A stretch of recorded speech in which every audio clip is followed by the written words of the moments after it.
Hello,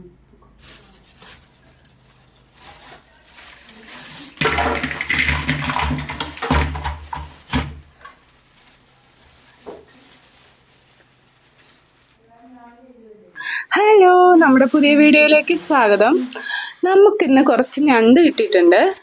നമുക്കിതിനെ വെച്ച് roast തയ്യാറാക്കിയാലോ? ഞണ്ട് വൃത്തിയാക്കാൻ അറിയാത്തവര് ഇത് ഞാനൊന്ന് ജസ്റ്റ് ഒന്ന് കാണിച്ചു പോകുന്നുണ്ട്. അപ്പോൾ ഇതിങ്ങനെയാണ് വൃത്തിയാക്കി എടുക്കുന്നത്. അതിൻ്റെ ലാസ്റ്റ് കാണുന്ന കാല് നമ്മൾ എടുക്കത്തില്ല. പിന്നെ അത്യാവശ്യം വലിപ്പം തോന്നുന്ന കാലുകളൊക്കെ നമ്മൾ എടുക്കുകയുള്ളൂ. പിന്നെ അകത്തെ വേസ്റ്റൊക്കെ നന്നായിട്ട് കളയുക.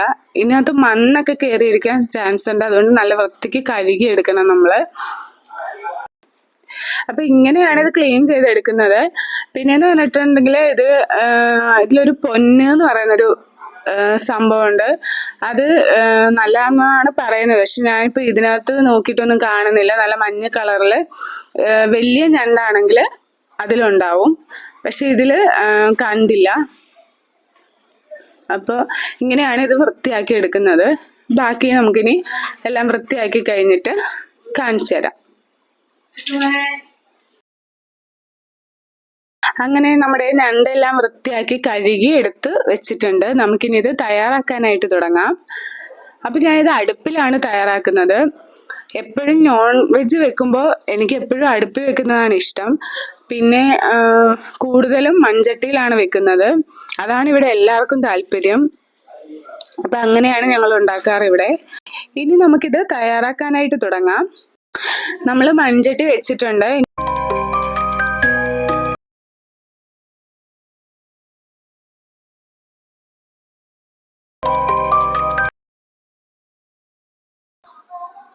നമ്മുടെ ചട്ടിയൊക്കെ ചൂടായി വന്നിട്ടുണ്ട്. അതിലേക്ക് വെളിച്ചെണ്ണ ചേർത്ത് കൊടുത്തിട്ടുണ്ട്. എണ്ണയെല്ലാം ചൂടായി വന്നപ്പോൾ അതിലേക്ക് കടുക് ചേർത്ത് കൊടുത്തു. ഉലുവ ഇഷ്ടമുള്ളവർക്ക് ഉലുവ ചേർത്ത് കൊടുക്കാം കേട്ടോ.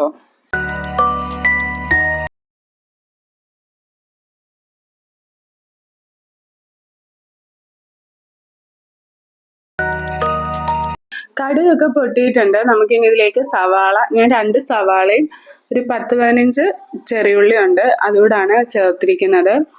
2 പച്ചമുളക് ചേർത്ത് കൊടുക്കുന്നുണ്ട്. ഇത് അത്യാവശ്യം സ്പൈസി ആയിട്ട് ഉള്ളൊരു കറിയായിരിക്കും. ഇവിടെ എല്ലാവർക്കും സ്പൈസിയാണ് ഇഷ്ടം. അതുകൊണ്ട് അങ്ങനെ ഉണ്ടാക്കാമെന്ന് വെച്ചിട്ടാണ്. ഇനി ഇതിലേക്ക് നമുക്ക് പെട്ടെന്ന് വഴണ്ടി വരാനായിട്ട് കുറച്ച് ഉപ്പുകൂടി ചേർത്ത് കൊടുക്കാം.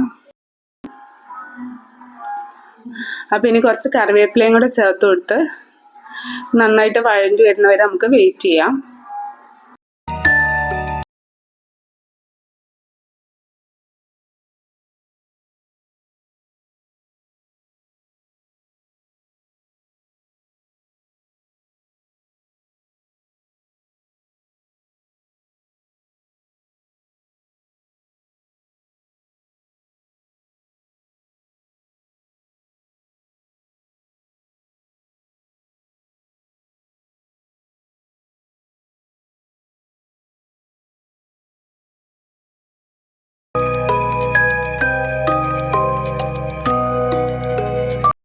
ഉള്ളിയൊക്കെ അത്യാവശ്യം വഴണ്ടി വന്നിട്ടുണ്ട്. നമുക്കിനി ചതച്ച് വെച്ചിരിക്കുന്ന ഇഞ്ചിയും വെളുത്തുള്ളിയും ചേർത്ത് കൊടുക്കാം.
ഉള്ളിയൊക്കെ നന്നായിട്ട് വഴണ്ടി വന്നിട്ടുണ്ട്. നമുക്കിനി ഇതിലേക്ക് നമ്മുടെ പൊടികൾ ചേർത്ത് കൊടുക്കാം. ഒരു 1/2 ടീസ്പൂൺ മഞ്ഞൾപ്പൊടി,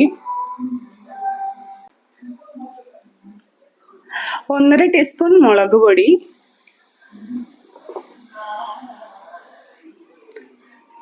പിന്നെ 2 ടീസ്പൂൺ മല്ലിപ്പൊടി. ഇത്രയാണ് നമ്മൾ ചേർക്കുന്നത്. ഇത് നന്നായിട്ടൊന്ന് ഇതിൻ്റെ പച്ചമണം മാറുന്ന വരെ നമുക്കൊന്ന് ഇളക്കി കൊടുക്കാം. പിന്നെ ഇതിലേക്ക് ചേർക്കുന്നതെന്ന് പറഞ്ഞാൽ നമ്മൾ 1 സ്പൂൺ കുരുമുളക് പൊടി ചേർക്കുന്നുണ്ട്. പിന്നെ എരിവിനനുസരിച്ച് ചേർക്കാം കേട്ടോ. ഇവിടെ ഇച്ചിരി എരിവ് എല്ലാവർക്കും കൂടുതൽ വേണ്ടതുകൊണ്ടാണ് ഞാൻ 1 സ്പൂൺ ചേർക്കുന്നത്. അപ്പോൾ 1 സ്പൂണ് കുരുമുളക് പൊടിയും പിന്നെ ഒരു 1.5 സ്പൂണ് ഗരം മസാലയും കൂടെ ചേർത്ത് കൊടുക്കുന്നുണ്ട്.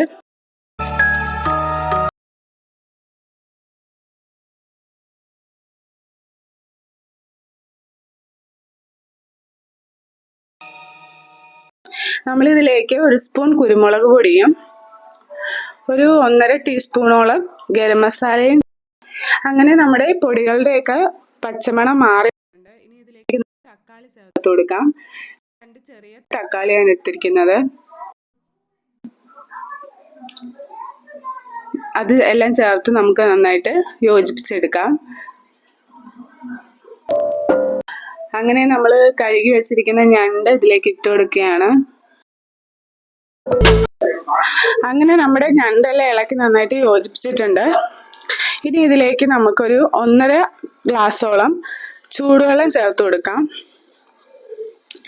നന്നായിട്ട് യോജിപ്പിച്ചിട്ട് അടച്ചു വെക്കാം. എന്നിട്ട് ഇടയ്ക്കൊന്ന് ഇളക്കി കൊടുക്കണം. ഒരു ഞണ്ട് വേകാൻ ഒത്തിരി സമയമൊന്നും നമുക്ക് വേണ്ട, ഒരു 10-20 മിനിറ്റ് മതി. അപ്പം നമുക്ക് അതുവരെ ഒന്ന് അടച്ചു വെച്ച് വേവിച്ചെടുക്കാം. അപ്പം ഞാൻ ഒരു പാത്രത്തിലേക്ക് അവർക്ക് വേണ്ടി എടുക്കുകയാണ്. അപ്പം നമ്മുടെ വീഡിയോ ഇത്രയേ ഉള്ളൂ. ഇഷ്ടപ്പെട്ടാൽ ലൈക്ക് ചെയ്യണം, സബ്സ്ക്രൈബ് ചെയ്യാത്തവരുണ്ടെങ്കിൽ സബ്സ്ക്രൈബ് ചെയ്യണം, കമൻറ്റ് ചെയ്യണം. Thank you.